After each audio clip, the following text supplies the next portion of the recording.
Ireland is the land of the horse, known throughout the world as a centre of excellence for breeding, training and racing thoroughbred horses. At the centre of Ireland's racing tradition lies Kildare, the thoroughbred county, and the heart of that living tradition is here, the Curragh. This 5,000-acre plain, one of Europe's oldest natural grasslands, is perfectly designed by time and the hand of man for one of nature's most beautiful sights, the running horse. Tales of horses running on the Curragh Plains take us beyond recorded history to the myths and legends of old Ireland, which tell of Finn McCool and his warriors, the Fianna, emerging from the fortress on the Hill of Allen to race their horses across these plains. The tradition of horses preparing for war on these plains continued up to modern times, with horses and men departing the Curragh for the Crimean, Boer and First World Wars.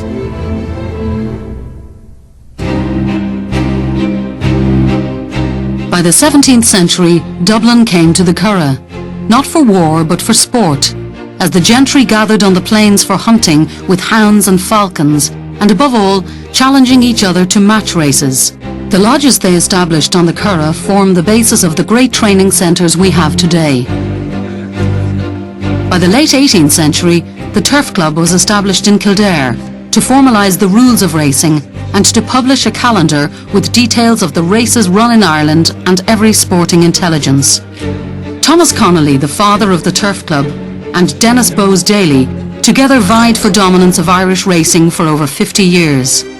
Daly's bloodstock breeding activities led to Birdcatcher, a handsome colt who was one of the most brilliant on the Curragh and whose descendants have made him one of the greatest sires in racing history. Thus the foundations were laid for the success story that is today Irish racing. From the 18th century we can fast forward to the 21st and find another Irish-based sire, Sadler's Wells, dominating the international thoroughbred breeding world, declared champion sire a record 14 times. The native Irish breeding market is one of the most successful in the world, and Ireland is increasingly the destination of choice for some of the leading international breeders. Modern Irish racing took shape with the establishment of the Irish Derby in 1866, the first and greatest of the Curragh Classic races. The Irish Oaks, the Irish St. Leger and the Irish 2,000 and 1,000 guineas followed after. Commercial sponsorship of the Derby, firstly by the Irish Sweeps and then by Budweiser, put the race firmly in the international limelight, and the world's best horses have ever since contested this jewel in the crown of Irish racing. Likewise on the jumping scene, Irish Distillers' generous endowment of the Irish Grand National showcased Irish steeplechasing. Tom Draper, the outstanding national hunt trainer of his era, achieved an extraordinary monopoly of the Irish Grand National, winning it a remarkable 7 years in succession. Arkle, winner of 3 successive Gold Cups, was clearly his greatest performer. Indeed, such was the wealth of talent at Tom's disposal that Flying Bolt, Arkle's brilliant understudy and near equal, is almost forgotten today. One name bestrides the history of both racing codes like a colossus: Vincent O'Bryan, winner of the Triple Crown with Nijinsky, a feat not matched since.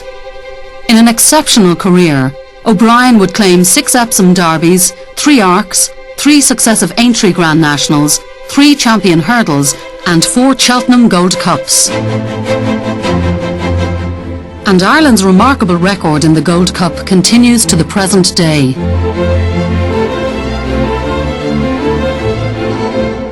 Vincent O'Brien's successor in Ballydoyle bears the same name, but is no relation other than in shared genius with racehorses.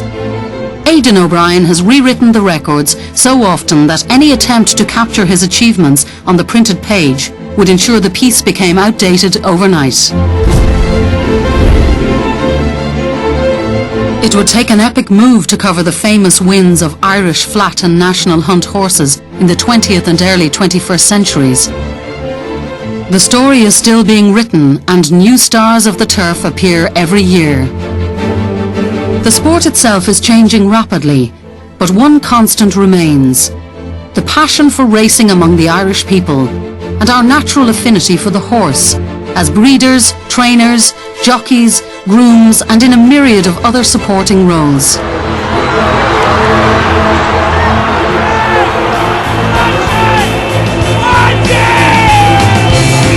The Celtic warriors of the Fianna no longer race across the plains, but the Celtic Tigers progeny still come to match the best against the best, and while doing so, have plenty of fun.